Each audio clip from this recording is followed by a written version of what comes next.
오늘 말씀 시편 49편 1절에서부터 20절 말씀 만민들아 들으라는 제목으로 여러분들과 은혜를 나누고자 원합니다. 자, 시편 49편은 고라 자손의 지혜의 시입니다.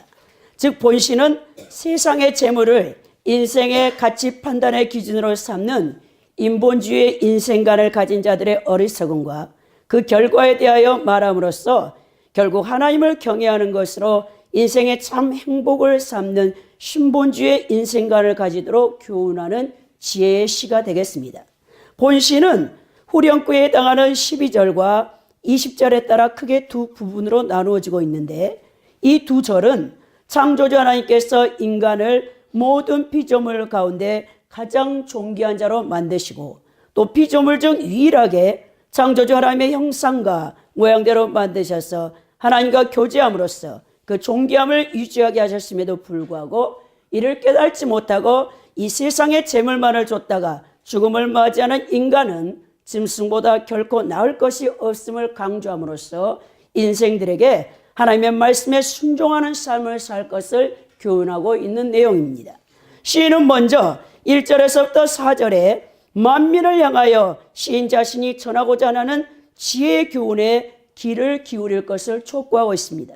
또 5절부터 12절에서는 인간을 구속하여 구원 얻게 하는 데 있어 전혀 무가치한 재물의 헛됨과 그러한 재물을 의지하고 세상의 부만을 인생의 목적으로 추구하고 그것으로 만족하는 자의 허망에 대해서 말하고 있습니다. 13절에서부터 15절에서는 세상의 부귀를 쫓는 자와 의인의 상반된 종말론적인 운명을 대조해서 말씀하고 있고 끝으로 16절에서 20절에서는 세상 부귀의 헛됨에 대한 결론적인 교훈을 이야기하고 있습니다.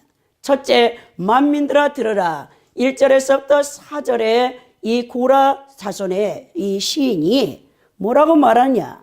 이 세상에는 인간이 마땅히 가져야 할 여호와를 경외하는 신본주의의 인생관을 인간들이 가질 때만 행복하다겠어요. 근데 인간은 어리석습니다. 인간은 하나님을 떠나서 인본주의의 인생관을 가지고 부귀만을 쫓다가 살아간다는 거죠. 여기서 들으라, 귀를 기울이라 히브리 언어로는 여러분 샤마으라는 이 표현이 쓰여져 있어요. 이 단어는 세심한 주의를 기울여 듣는다는 의미, 더 나아가 여러분 이것을 마음에 받아들이고 행동으로 순종한다는 뜻을 가지고 있는 것이죠. 이 귀를 기울이라, 이 뜻은 이제 아잔이라는 이 히브리어 단어가 쓰였는데 이 내용을 머리로 이해하고 묵상해서 깨달은 다음 삶 속에서 실천하라는 뜻이 포함되어 있습니다. 그러니까 이 교훈을 놓치지 말고 잘 이해하여 마음판에 새겨 행동으로 옮기라라고 오늘 고라 자손이 만민아 들으라. 여기서 만민은 세상의 모든 거주민들, 더 나아가 오고 가는 시대의 모든 사람들, 만민들, 이 지구상에 살고 있는 모든 사람들은 한 사람도 빠짐없이 이 교훈을 들어야 된다라는 이 말씀이죠. 사람이 잘 살든 못 살든, 낮은 자든 높은 자든, 많이 배운 세상의 지혜자든 못 배운 자든, 나이가 많든 나이가 적든, 남자든 여자든, 장차 출생할 사람과 지금 살고 있는 모두가 이 지혜의 교훈을 듣고 창조주 하나님께서 인간을 만드신 목적이 무엇인가를 분명히 깨닫고 멸망당하는 짐승처럼 살다가 지옥 가지 말고 천국에서 영원히 누릴 복락을 소망하며 종말론적인 죽음을 항상 눈앞에 두고 행동하라는 이 고라 자손의 지혜의 말씀입니다. 인간의 실존, 우리가 인간이 어떤 존재인가를 알아야 되는 것이죠. 인간은 본래 티끌입니다. 우리의 인류의 조상 아담을 하나님께서 에덴 동산에서 창조하실 때 티끌 한 줌을 취하셨죠. 그리고 하나님의 형상과 모양대로 인간을 빚으신 다음 그 코에 생기를 넣어줬더니 사람이 생명이 되었다라고 창세기 1장 26절에서 27절에 기록된 것을 보게 됩니다. 여기서 생명은 히브리어 언어로 네핏이 하야라고 쓰여져 있는데 이 살아있는 존재라는 뜻이죠. 자, 아담은 타락하기 전 하나님 말씀에 불순종해서 에덴 동산에서 선악을 알게 한 나무의 실과를 따먹기 전에는 하나님의 신적 지혜를 갖고 있어요. 하늘과 땅의 모든 권세를 위임받은 존재였습니다. 그래서 아담이 동식물의 모든 특성을 알고 이름을 부르는 것, 이름을 지어주는 것을 보게 되죠. 만물의 영장, 곧 하나님의 대리자였죠. 그러나 인간이 하나님 말씀에 불순종함으로 여러분 선악을 알게 한 나무의 실과를 따먹고 인간이 죽음이라는 형벌, 심판을 받게 됩니다. 제삭은 사망이기 때문입니다. 모든 인간은 100년 안에 이 땅에서 반드시 죽게 됩니다. 이 죽음이라는 것은 여러분들에게 처해 있는, 저에게 처해 있는 필연적인 여러분 운명이라는 것이죠. 이 땅에서 영원히 살 사람은 없어요. 죽음을 이길 장사는 아무도 없단 말입니다. 자, 인간의 현실존이 반드시 죽는다. 그 전제를 갖고 있죠. 자, 오늘 이 시편 기자가 내가 지혜를 말하겠고 명철을 묵상하리로다 오늘 말씀하는데 여기서 지혜가 호크마가 쓰였어요.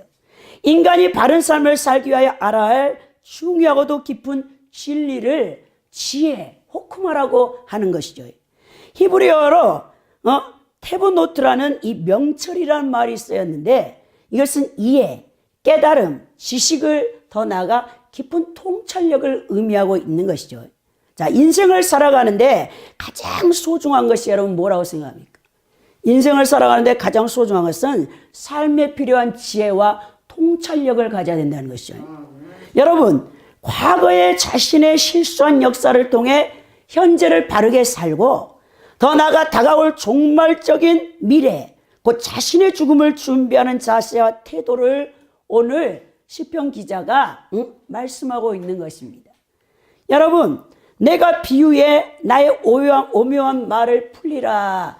오늘 시편 49편 4절에서 이 시인이 얘기하는데 여기서 비유라는 말은 시인이 직접 하나님 앞에 계시를 받아 깨달은 말씀이 아니에요.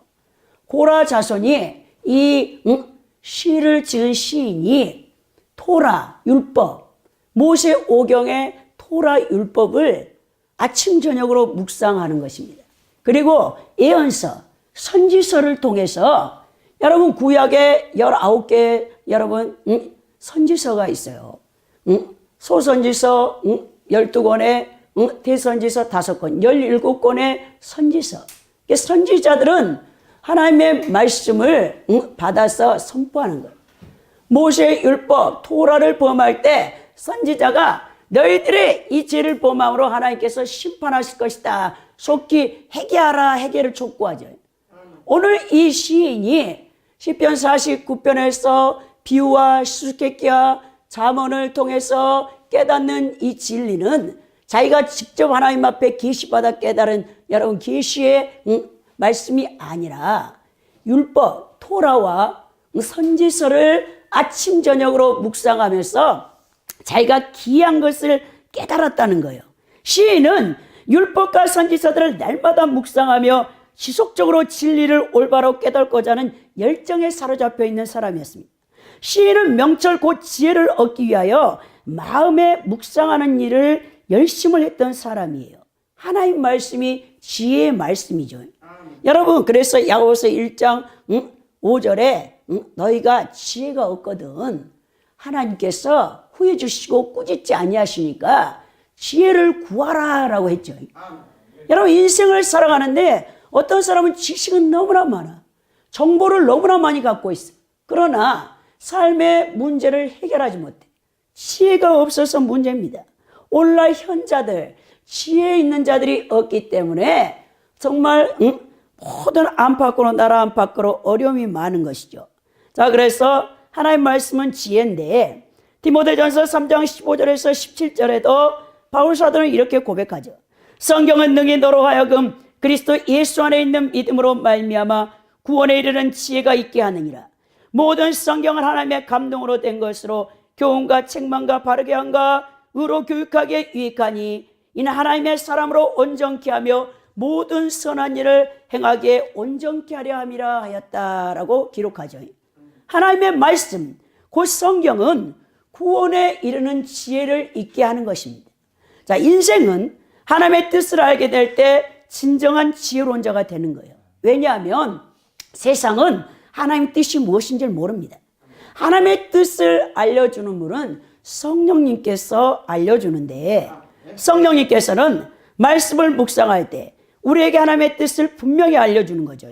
그러므로 성령님의 음성에 귀를 기울인 자가 하나님의 뜻을 알고 지혜를 얻을 수 있게 되는 것이죠. 그래서 우리가 말씀을 묵상하고 말씀을 붙잡고 하나님 앞에 기도할 때, 이 기도의 영성의 시간이 여러분들에게 충만할 때 여러분들은 분명한 하나님 뜻을 알게 된다는 것이죠.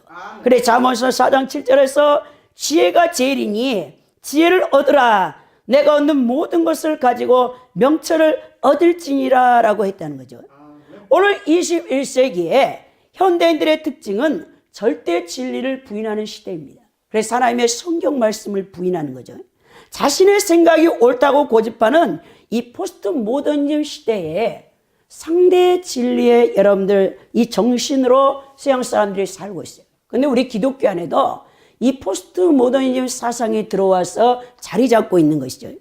자신들보다 먼저 앞서서 살았던 지혜자들의 말에 귀를 기울이지 않고 자기 스스로 진리를 터득하려고 시간을 낭비하며 세월을 많이 보내는 어리석은 자들이 많습니다. 여러분, 전도서 기자가 해 아래 새 것이 없다고 했죠. 모든 우리 과거에 살았던 여러분 그리스도인들, 구약의 성도라 신약의 성도들이 이미 다 진리의 말씀을 터득했어요. 그리고 그 말씀을 여러분들이 기독교 서적을 통해서 또 성경을 읽을 때 1600년 동안 40명의 저자를 통해 성령이 감동하심으로 이 기록된 말씀을 여러분들이 가까이 대할 때 여러분들은 이 어려운 21세기의 현대를 살아가는데 부족함이 없단 말입니다. 그래서 성경에서는 백발, 노인, 경험자들을 존경하고 그분들의 말을 듣고 인생을 설계해 나간다면 인생의 많은 시행착오를 줄이며 인생을 허비하지 않을 것이라고 말씀하고 있는 거죠. 여러분, 너무나 어리석은 젊은 세대들, 이 부모님이나 선생님들의 말을 거슬려요. 왜?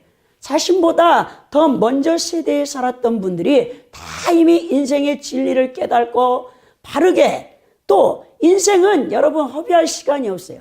시간은 계속 흘러갑니다. 여러분, 그래서 얼마나 아까우면 금보다 더 시간이 귀하다라는 격언이 있을 정도 아닙니까? 시간을 아껴야 되죠. 계속해서 여러분 시행착오를 반복하고 있다. 그것은 너무나 헛된 시간이에요. 오늘 시인은 자신이 진리를 선포하고 가르치는 방법에 관해서 수금으로 나의 오묘한 말을 풀리라. 이 율법과 선지서를 묵상해서 깨달은 이 진리를 내가 너무나 기뻐서 이 말씀을 전하는데 수금, 음악, 악기를 동원해서 이 내용이 너무나 자부심이 있고 이 진리가 귀하기 때문에 자기가 이것을 악기를 연주하면서 이 말씀을 풀겠다라고 그가 고백합니다. 하나님께서는 인간에게 이성과 양심, 영적 지각 능력과 분별력을 선물로 주셨습니다. 이건 짐승에게 없는 것이죠. 성령 충만한 사람은 하나님 말씀에 대한 날카로운 지성과 영성을 가지고 선악을 바로 분별할 줄 아는 사람입니다. 기독교는 맹목적인 신앙이나 신비주의, 샤머니즘적인 신앙이 아닙니다.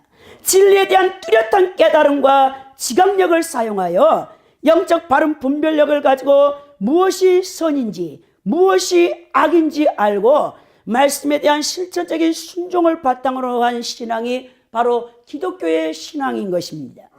영적 각성 없이는 결코 새로운 역사가 시작되지 않는 거예요. 여러분, 그래서 진리를 바로 터득하고 이 말씀을 몸부림치며 여러분들이 지키려고 노력할 때 성령께서 여러분들을 도와주시는 거죠.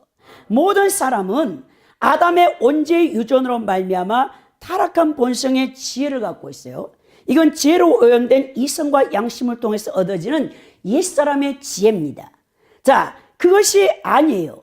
오직 하나님으로부터 부여되는 신적 지혜, 세 사람의 지혜를 통해서 우리가 이 세상을 대처하며 살아가야 되는 것이죠. 하나님 말씀은 범우주적이고 초시간적인 영향을 미치는 말씀이기 때문에 인간을 진정한 사람답게 살게 할 수 있는 말씀은 오직 하나님 말씀밖에 없는 것이죠. 그래서 바울 사도가 부활하신 예수 그리스도를 만나고 사도로서 택함을 받고 그가 고백하기를 내가 이 세상에 배운 모든 학문을 배설물로 여겼다. 초등학문으로 여긴다. 십자가와 부활을 통해서 성령께서 내게 깨닫게 하신 이 진리의 말씀이 나를 새롭게 한다라고 바울이 고백했다는 것이죠. 오늘 시편 기자는 만민아 들으라 그랬어요. 복음의 절대적인 중요성을 얘기합니다. 이스라엘 백성들은 선민주의 의식에 빠져 있었습니다. 우리 하나님께서 이스라엘 백성들을 선택하시고 그들에게 율법, 신유를 주신 것은 그들만 구원받기 위함이 아니죠.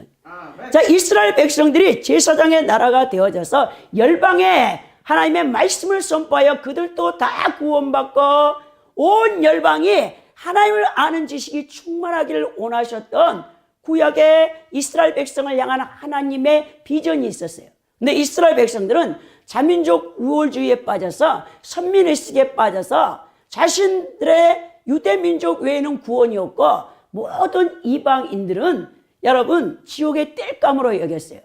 그런 가운데서 이들이 하나님의 말씀을 자신의 율법주의에 가다 놓고 있었죠. 그럴 때 오늘 고라자서는 외칩니다. 만민아 들어라. 온 세계 열방아 하나님 말씀을 들어라. 이 말씀이 무엇을 얘기하고 있는가를 들으라는 거죠. 복음은 참된 진리의 복음을 깨닫고 이 구원이 온 땅에 이르기를 원하는 하나님의 그 마음을 오늘 선포하고 있는 것을 보게 되는데 오늘 이 지혜자가 오늘 시편 기자가 이제 분명히 깨달은 진리가 무엇이냐. 그것이 오늘 5절부터 15절에 시편 49편 5절부터 15절에 기록되어 있어요. 악인의 번영의 한계를 얘기하고 있는 것이죠. 이 본격적인 지혜의 교훈은 구속의 영생을 주지 못하는 재물을 추구하는 자의 우매함을 말하고 있다는 것입니다. 오늘 죄악이 나를 따라 애우는 환난 날에 그러면서 죄악이 발 뒤꿈치까지 집요하게 따라오며 환난을 당하게 하는 종말론적인 이 죄악이 발 뒤꿈치까지 따라온다. 5절에서 그게 무엇이냐? 죽음을 얘기하고 있어요. 여러분 이 세상에 죽음을 이길 장사가 없죠. 인간이 가장 극복하기 두려움은 곧 죽음의 날입니다.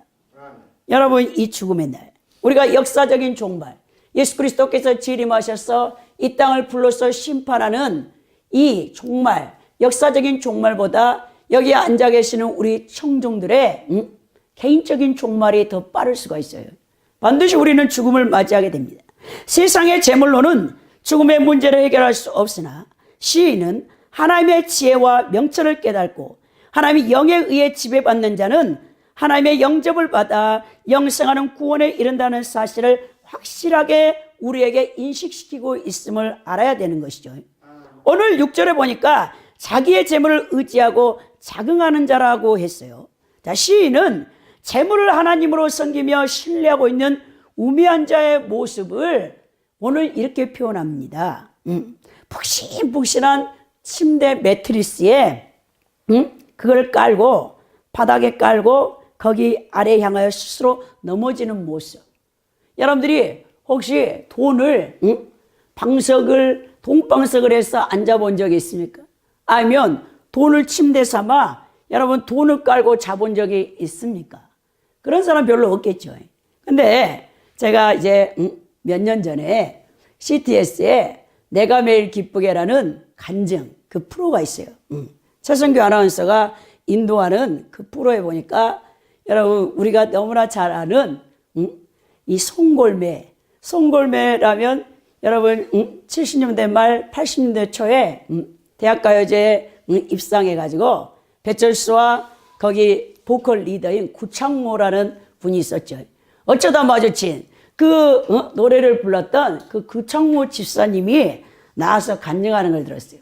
이분이 송골밴, 녹밴드를, 그룹 사운드를 이제 리드 보컬 하면서 한창 인기를 많이 누렸을 때 이제 혼자 솔로 전향해서 희날이라는 또 그 히트곡을 내가지고 돈을 많이 벌었어요.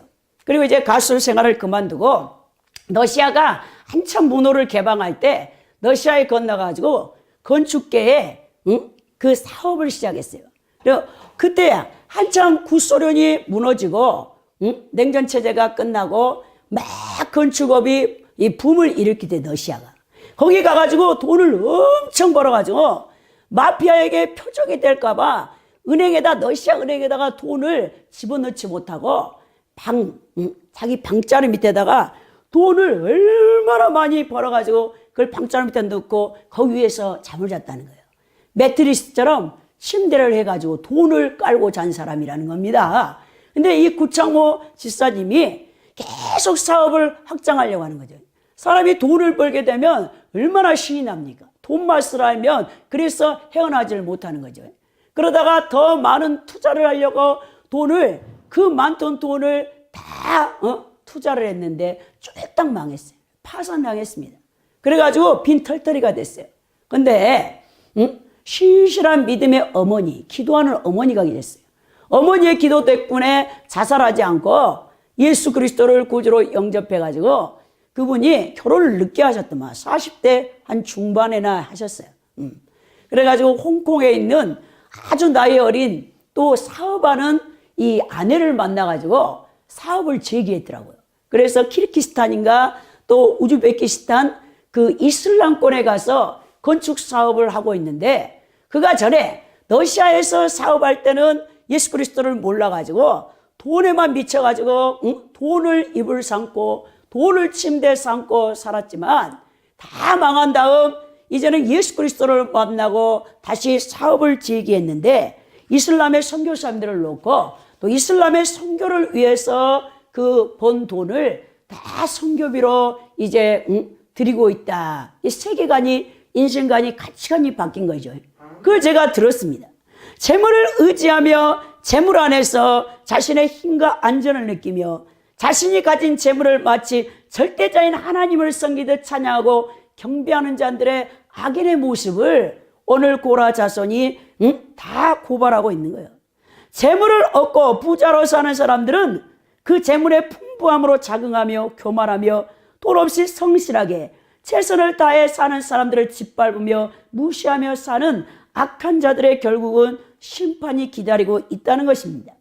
오고 오는 모든 세대 가운데 하나님을 모르는 자들, 하나님과 관계를 끊고 살아가는 자들, 하나님을 거역하는 자들이 취하는 보편적인 모습은 만몬신을 섬기며 그 재물을 하나님 자리에 올려놓고 섬기며 더 많은 돈을 벌기 위해 수단과 방법을 가리지 않고 있는 것을 보게 됩니다. 그러나 아무리 많이 가진 자라 할지라도 오늘 시편의 7절에 보면 아무도 결코 그 형제를 구속하지 못하며 저를 위하여 하나님께 속전을 바치지 못할 것이라고 기록되는 것이죠. 여러분, 그러나 돈이 아무리 많다 한들 구원받을 수 없다는 것이죠. 영생을 얻을 수 없다는 것이죠. 여기서 속전은 코페르라는 히브리 언어가 써졌는데 대신하여 지불하는 값이에요. 죽음 앞에서 생명을 대신할 수 있는 것은 아무것도 없습니다. 유대인의 속담에 죽음은 뇌물을 받지 않는다는 말처럼 죽음 앞에서는 아무리 많은 재물을 가지고 있다 하더라도 무용지물이라는 것이죠. 성경에서는 생명에 대한 속전은 생명으로만 가능하다고 말씀하고 있습니다. 그러나 성경은 이를 더해서 한 영혼이 천하보다 귀하다라고 마태복음 16장 26절에 말씀한다는 거예요. 아무리 큰 재물을 가지고 있다 하더라도 온 천하를 소유할 수 없습니다. 여러분, 이 세상에서 가장 돈 많은 사람이 누굽니까? 최고의 세계 부자가 2018년 일본에서 딱 랭키 1위부터 50위까지를 먹였는데 보니까 세계 최고의 부자는 아마존닷컴 CEO 제프 베조스예요. 그 사람이 가지고 있는 돈이 1120억 달러를 갖고 있습니다. 그 다음 두 번째가 빌 게이츠인데 빌 게이츠가 900억 달러를 갖고 있어요. 3위 쫙 워렌 머피, 더 나가서 알리바바의 그룹의 마인, 일본의 이리소프트 뱅크 그룹 손정희 사장, 이 사람이 39위예요. 유니클로를 운영하는 패스트리 테일링의 야나이 다다시 회장이 195억 달러로 55위에 랭킹돼 있어요. 이들이 돈을 어마어마하게 많이 갖고 있죠. 우리가 환산할 수 없는 돈의 그 숫자인데 그들이 그 많은 돈을 가지고 속전할 수 있냐? 죄값을 지불할 수 있냐? 죄값을 지불할 수 없는 것입니다, 여러분. 죄값을 지불할 수 있는 분은 유일한 분, 예수 그리스도의 그 보배로운 피밖에 없는 것이죠. 그런데 우리 주님께서는 한 영혼을 천하보다 귀히 여긴다 그러셨어요. 이 세상의 모든 재물이 한 영혼을 얻는데 얻을 수 없다. 대단한 겁니다. 돈과는 영혼과 비교할 수 없는 거예요. 재물은 한계가 있습니다. 여러분, 재물이 이 세상에 살았을 때는 필요할지 모르지만 죽는 순간에는요, 재물은 필요가 없어요.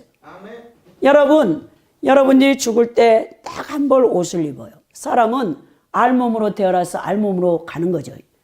예, 욥기서에 고백한 거로 적신으로 태어나서 적신으로 가는데 사람이 수의를 입는데 수의에는 주머니가 없어요. 왜 주머니 없습니까? 인간이 태어날 때도 아무것도 가지고 오지 않았지만 죽을 때도 아무것도 가지고 갈 수 없기 때문에 그렇습니다. 여러분, 그래서 우리가 이 생명의 구속이 얼마나 귀한가. 8절에서 시인이 분명히 말합니다. 사람의 생명은 값을 정할 수 없을 정도로 고귀한 가치를 지니고 있음을 나타내죠. 자, 재물이 아무리 많다 해도 생명을 구원할 수 없어요. 이처럼 재물은 본질적인 가치, 비교할 수 없는 고귀한 가치를 지니는 생명과 비교할 때는 너무나 무가치하며 그 한계가 분명합니다. 이처럼 세상 그 무엇도 이룰 수 없는 고귀한 생명의 구속을 하나님인 예수 그리스도를 통해서 이루셨다는 것이죠. 그래서 하나님의 아들 예수 그리스도는 세상의 그 무엇과도 바꿀 수 없는 귀한 분이에요. 예수 그리스도의 희생과 그분의 보혈을 통해서만 모든 성도들이 생명의 구속을 얻는다는 것을 기억해야 된다는 것이죠. 근데 우리 어릴 때 주일학교 다니면 돈으로도 못 가요. 힘으로도 못 가요. 미모로도 못 가요. 하나님 나라죠. 믿음으로 가는 나라, 하나님 나라. 자, 정말 예수 그리스도의 그 보배로운 피를 믿어 제사함 받는 자만 갈 수 있는 나라가 하나님 나라입니다. 성도는 이 세상에서 잠시 동안의 평안함만을 주는 재물을 추구하는 삶이 아니라 영원한 생명과 복락과 평안을 주는 예수 그리스도를 사랑하는 삶을 살아야 한다는 것이죠. 그러나 돈이 얼마나 좋습니까? 이 세상 사람들 좋은 집, 좋은 차, 자신들이 원하는 모든 것을 자본주의 사회에서 돈이 있으면 살 수 있고 구할 수 있죠. 돈으로 다 되는 것 같아, 살았을 때는. 그러나 죽음과 함께 돈은 결별입니다. 그래서 9절의 시인은 뭐라냐? 저로 영존하여 썩음을 보지 못하게 하리니. 모든 인간은 죽으면 그 즉시 썩어버려요. 육체가 썩어버린다는 거예요. 사람은 누구도 예 없이 결국에는 그 만들어진 바 흙으로 돌아가게 되어 있어요. 이것은 재물의 유무와 관계없이 모든 인생에 처한 궁극적인 현실입니다. 인간에게 죽지 않는 것은 아담의 후손인 인생에게는 불가능합니다. 그런데 왜 하나님께서 우리 구원받은 예수 믿는 사람들에게도 육체적인 죽음, 한 번의 죽음을 허락하셨는가? 여러분들은 그걸 한번 생각해 보았습니까? 왜 예수를 믿으면 영생을 얻는다는데 이 땅에서 왜 우리가 육체적인 죽음을 봐야 되냐?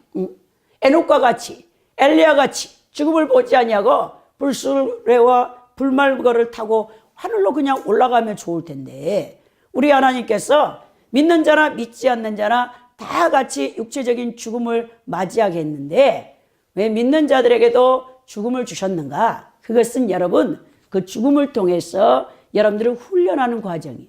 왜냐? 100년 안에 우리가 다 육체적인 죽음을 맞이하게 되는데 그것을 통해 여러분들을 연단하시고 성화시키는 과정이죠.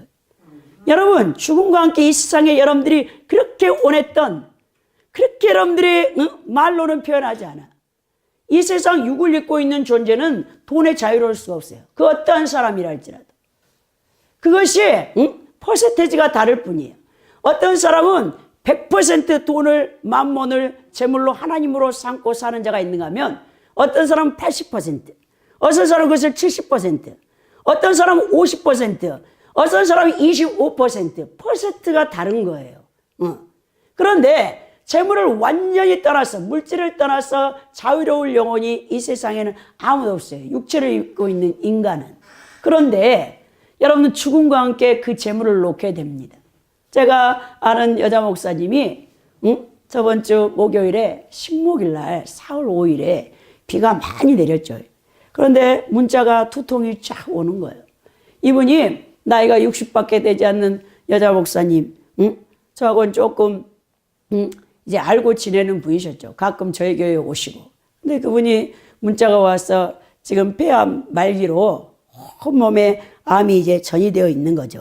그래서 용인 샘물병원, 마지막 말기 암 환자들이 가 있는 샘물병원에서 호스피스 병동에 입원해 계시는데 목사님 여기에 와서 너무 좋다는 거예요. 그러면서 이제 아침 저녁으로 식사도 잘하고 아침 저녁으로 주님 앞에 2번씩 예배를 드리고 영혼을 이제 경성하고 있다. 철저하게 쓰던 것을 놓고 하나님 나라에 갈 준비를 하고 계신다. 너무 마음은 평화로다. 그러면서 목사님 기도해 주세요. 목회사역 잘 감당하고 목사님 너무 예쁩니다. 이렇게 문자를 저한테 2번의 메시지를 보냈어요. 근데 그게 꼭 저한테 뭐라고 들리냐면 목사님 너무 보고 싶습니다. 그런데 그게 마지막 유언 같아. 저에게 주는 마지막 유언. 제가 힘들 때요. 밤에 여기서 울면서 기도하고 있으면요. 목사님 하고 딱 들어와. 그 여자 목사님이. 그러셨어. 그래가지고 저한테 막 위로를 해주고 우리 하나님께서 성령님이 감동하셔서 세상에 나가서 일을 많이 하셨거든요. 힘들게. 근데 그분이 그렇게 저에게 위로하신 분인데 마지막 그 암을 통해서 이 세상의 모든 것을 놓고 영혼을 정화시키는 과정이죠. 왜 우리 하나님께서 믿는 성도들에게도 육체적인 죽음을 통해서 죽음의 두려움, 고통을 이길 사람은 없죠. 여러분 죽음이 얼마나 사람에게 고통과 두려움을 주는지 모릅니다.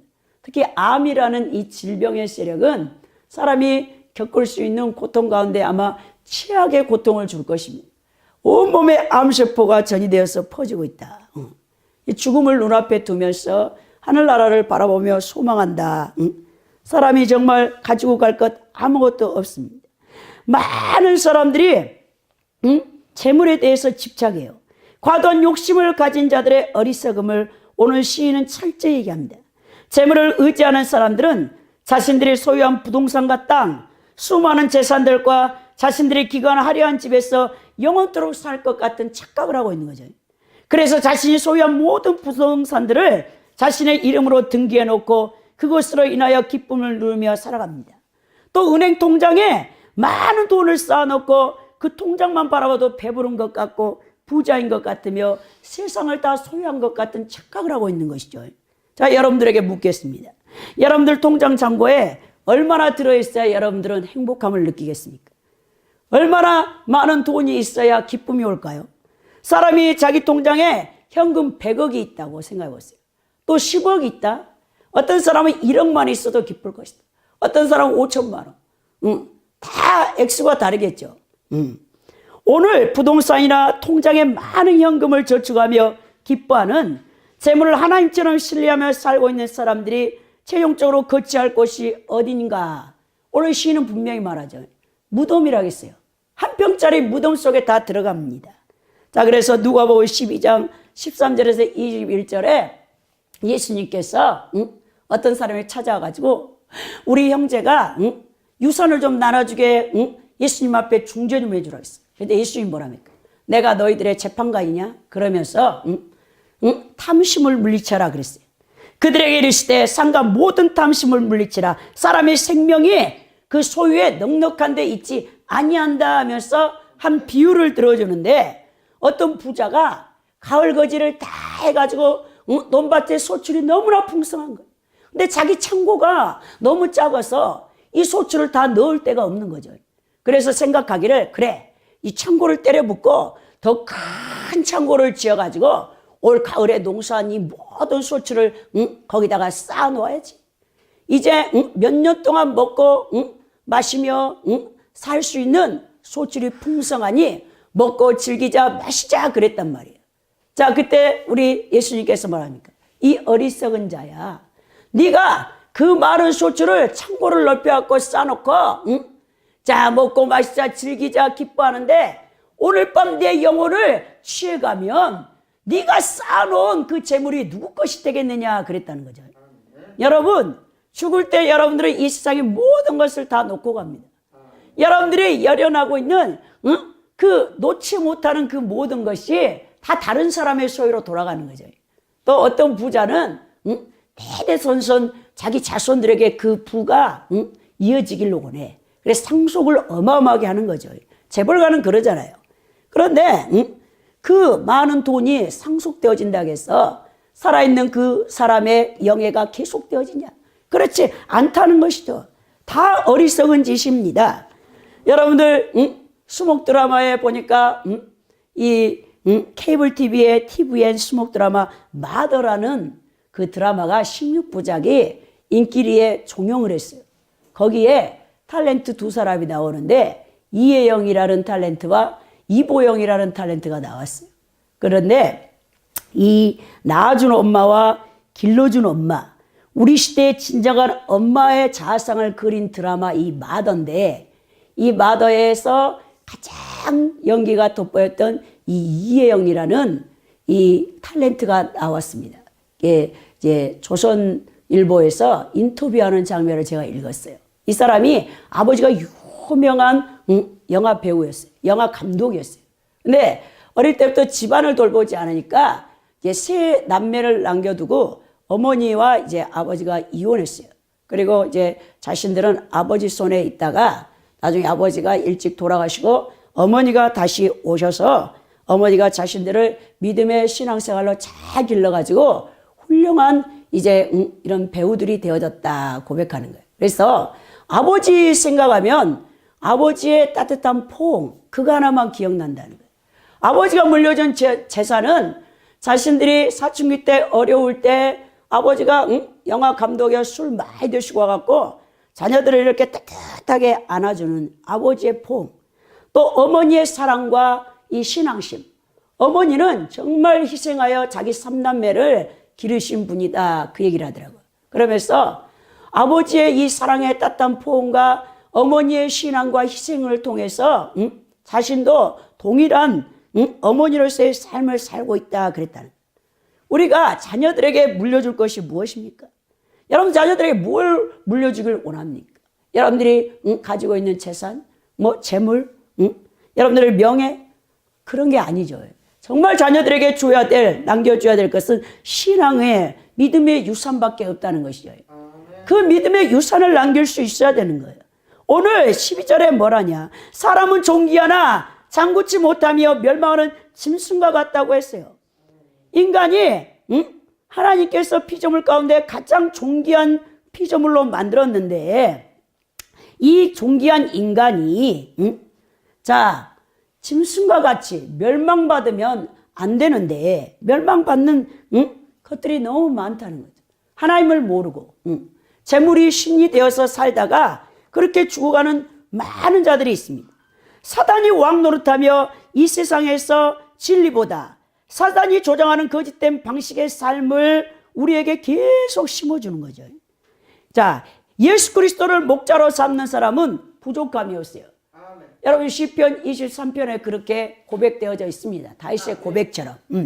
영원히 하나님 집에 거하는 축복을 받지만 재물을 의지하는 자는 사망이 저들의 목자가 되어 결국 어디로 끌고 가냐? 수월, 지옥으로 끌고 간다. 지옥으로. 음부는 육체의 죽음뿐만 아니라 최후의 복보자 심판 때에서 두 번째 형벌인 영적인 죽음까지도 포함되고 있어요. 최후의 심판자이신 하나님으로부터 버림받게 되는 영원한 비극에 처하게 된다는 것이죠. 그러나 의인들의 내세는 아름다운 삶이 기다리고 있습니다. 물질을 추구하는 자들이 음부에서 극심한 고통을 받을 때 정직한 자는 하나님을 이 땅에서 섬겼던 자들은 왕과 같은 존귀한 권세를 누리며 영예를 누리게 된다라고 오늘 시인은 얘기합니다. 성도들의 마지막 죽음의 종말은 무엇입니까? 영원한 신랑 되신 예수 그리스도 앞에 가는 것이죠. 신부가 되어지는 것이죠. 우리에게 삶이 결코 헛되지 않는다는 것이죠. 오늘 하나님을 향한 변치 않는 소망을 가지라고 시인은 16절에서부터 20절에 말씀하고 있어요. 21세기 현대 문명과 문화 속에 살아가고 있는 성도들, 역시 물질적인 성공과 번영을 열망하는 강한 욕망을 내면에 갖고 있습니다. 실제 믿음이 약한 사람들은 현실적으로 성공하는 것, 큰 부를 누리는 것을 하나님을 경외하는 것, 신앙과 의를 지키는 것보다 중요시하기도 합니다. 또 의를 행하는 자가 공고한 가운데 처하고 불의를 행하는 자가 부유함을 누리는 것을 볼 경우 심각한 피해의식과 자괴감에 빠지기도 한다는 거예요. 세상 부귀를 쫓는 자들이 번영하는 것을 보고 그들을 두려워하거나 부러워하는 것은 성도들의 태도가 아닙니다. 의를 행하는데도 불구하고 가난하고 공고하게 살아간다고 해서 피해의식이나 자괴감을 가질 것도 아니란 말입니다. 의로우신 재판장 되신 하나님께서 여러분들이 이 땅에 살았던 모든 삶을 보상해 주실 것이기 때문이죠. 성도가 본질적으로 추구해야 할 것은 의와 진리, 곧 하나님의 뜻을 행함으로 누리는 축복과 기쁨이어야 돼요. 죽음 이후에 사람은 하나님을 향한 사랑과 믿음, 이웃을 위한 선행 외에는 가져갈 것이 아무것도 없다는 것을 여러분 분명히 깨달아야 된다는 것이죠. 자, 그래서 악인들의 부와 형통에 대해서 결코 불화하지 말라. 시편 37편에도 시편 기자가 얘기합니다. 악인의 형통을 불화하지 말라. 악인들은 그 형통이 풀과 같다 그랬어요. 여름철에 자라는 풀이 무성한 것 같아도 여러분 풀이 배임을 받으면 하루면 말라 시들어져 버리는 거죠. 그 악인의 형통함이 바로 그렇다는 거예요. 영원한 나라에서 누가 주인공이 될 것인가? 여러분들이 이 땅에서 결단을 해야 되는 것입니다. 자, 그러면서 오늘 시편 기자가 18절에 뭐냐? 저가 비록 생시에 자기를 축하하며 스스로 좋게 함으로 사람들에게 칭찬을 받을지라도. 여러분 돈 갖고 있는 사람 앞에 야비하게 여러분 고개를 숙이고 그들 앞에 비굴하게 여러분 벌벌 떠는 그리스도인들이 얼마나 많은지 몰라요. 여러분들이 권세자 앞에서 명예 있는 자들 앞에서 벌벌 떨면서 여러분 그리스도인이 순욱 들어있는 모습이 얼마나 많은가. 여러분 그래서는 안 된다는 거예요. 만약 여러분 누군가가 대통령에게 복음을 전하라고 할 때 여러분 또 국회의원이나 장관들 또 재벌가에 가서 복음을 전하라고 할 때 여러분들이 그런 그리스도인으로서 확고한 정체감이 없이는 벌벌 떠면서 복음을 증거하지 못한다는 거예요. 그러나 그들은 다 살았을 때 사람들이 돈 앞에서는 머리를 조아려.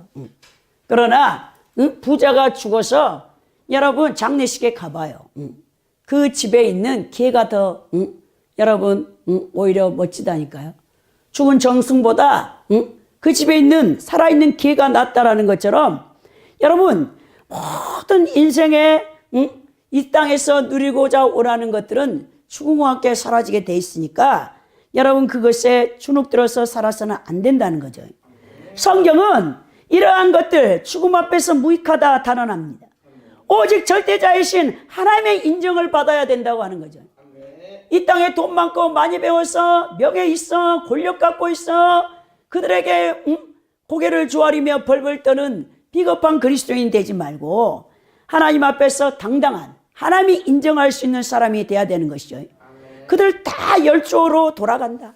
영영의 빛을 보지 못한다. 사망의 음부의 권세 아래 갇히게 된다라고 오늘 시인은 분명히 말하고 있습니다.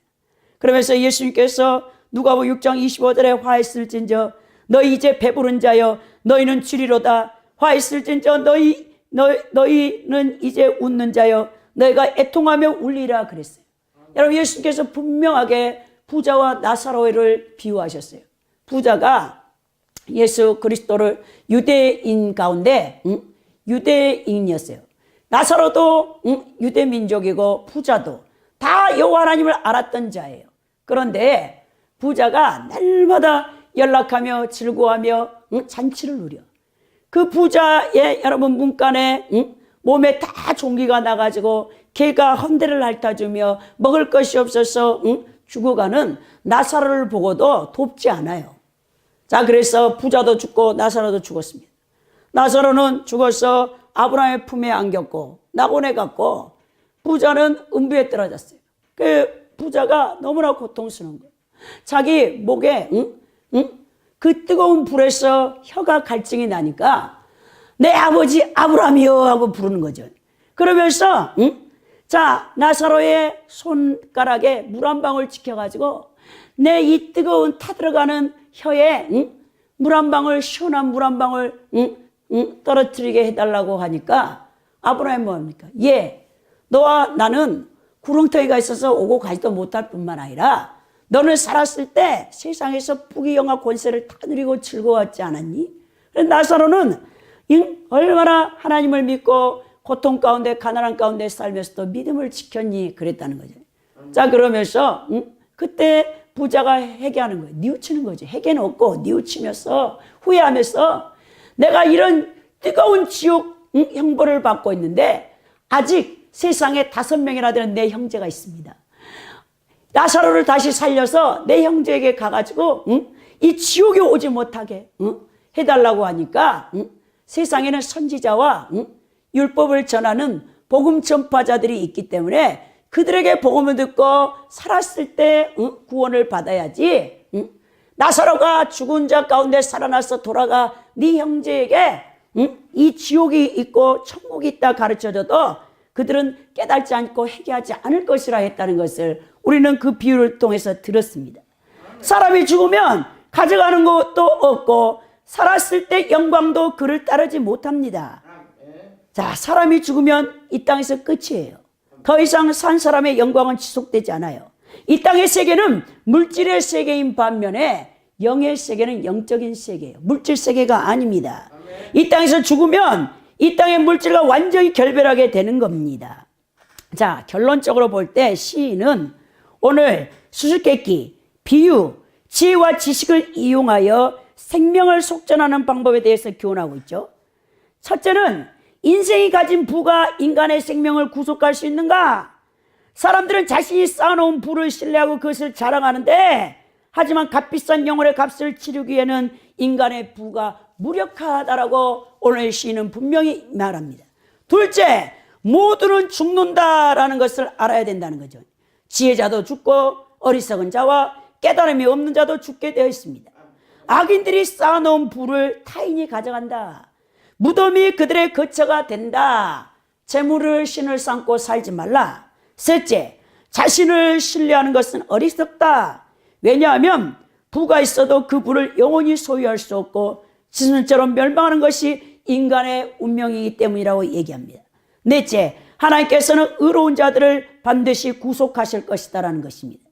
하나님께서는 우리를 영접하고 음부의 권세에서 믿는 성도들을 구원하시겠다 약속했죠. 시편 49편은 우리에게 우리의 부를 자랑하지 말 것과 부자들을 두려워하거나 칭송하지 말 것과 또 우리가 죽을 때 아무것도 가져갈 수 없기 때문에 하나님께서 여러분들에게 맡겨준 모든 것은 선한 청지기의 역할을 잘 감당하라는 것입니다. 아멘. 성도 여러분, 그렇다면 오늘 우리는 우리의 마지막을 어떻게 준비하고 있습니까? 뭔가를 챙겨갈 채비를 하고 있는 모습은 아닙니까? 땅의 것에 너무 집착하고 있지는 않습니까? 이 땅의 것들은 이 땅에 살아갈 때만 유용한 도구일 뿐이에요. 그러므로 최종적으로 우리가 죽어서 가져가지 못할 것을 쌓는 일에 인생을 낭비해서는 안 된다는 것이죠. 도리어 우리에게 필요한 것 이상은 그것을 필요로 하는 이들에게 나누어 줘야 됩니다. 이것이 지혜 있는 자의 모습이에요. 우리가 나누어질 때 하늘 창고에는 우리의 보물들이 쌓이게 됩니다. 이 세상의 재물은 하나님 나라에서 사용할 수가 없는데 우리가 이 세상에서 나누어지면 그것이 하늘나라의 재화로 바뀐다는 것을 기억해야 돼요. 여러분들이 예수 그리스도를 위하여 복음 전파를 위해 선교와 전도를 위해 구제를 위해 영혼 구원과 봉사하는 데 사용하는 모든 물질은 천국에서 영원토록 그 어떤 동록과 도적이 해할 수 없는 여러분 귀한 것으로 보물로 쌓여 있는 것이죠. 그래서 내 보물 있는 곳에 내 마음이 있다 했어요. 여러분들의 가치관, 여러분들의 관심이 어디에 있는가 다 그 신앙의 모습이 드러난다는 거예요. 우리가 18세기에 도적의 나라를 신사의 나라로 바꿨던 감리교 창시자 요한 웨슬리라는 사람이 있었어요. 요한 웨슬리가 죽을 때 자기가 일생 먹던 밥그릇 하나라고 숟가락 하나만을 남겼어요. 그 사람이 가난한 사람이 아니었습니다. 요한 웨슬리는 엄청난 그 당시에 최고의 교회를 이끌었던 영적 지도자예요. 그리고 많은 사례금을 받았던 사람이에요. 그러나 자신을 위해서는 한 푼도 쓰지 않았어요. 여러분, 우리나라의 선교사님 가운데 서서평 선교사님이 강주 최초로 사회장으로 이제 장례식을 치렀어요. 그분이 유니온 신학교에 원래 간호 이제 선교사로 우리나라에 와가지고 우리나라에 이제 이 학교들을 세우고 엄청난 일들을 많이 하셨어요. 자기 먹을 것을 다 가난한 자에게 나눠주고 죽을 때 아무것도 남긴 것이 없어요. 54살에 젊은 날에 굶어서 영양실조로 돌아가신 분이에요. 그러니까 그런 분들의 여러분 그 일대기를 보면 하나님을 위해서 영혼 구원을 위해서 자신을 위해서 이 땅에 쌓지 않았고 하나님 나라의 보물을 쌓은 사람들을 보게 됩니다.